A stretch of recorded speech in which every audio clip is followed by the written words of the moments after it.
Hi everyone, welcome back with me again in this channel. On today's tutorial, I'm going to show you how you can create laser eyes animations to your face using the CapCut mobile.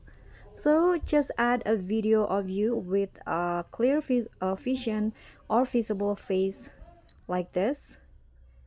And after that, go to effects, click on the body effects, and here click on the selfie category, scroll down, and you'll find the laser eyes effect.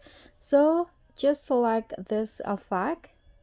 You can see now there will be a laser eyes animations attached to your video. Here you can adjust it.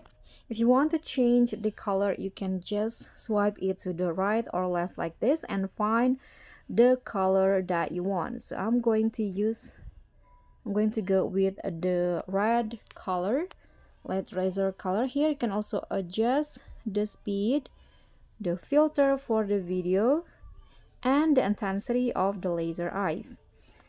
Go back and click on the check icon, and don't forget to adjust the length of the effect. So guys, that's all from me. Thank you so much for watching. Don't forget to like, comment, and subscribe. Also click on the thanks. Bye.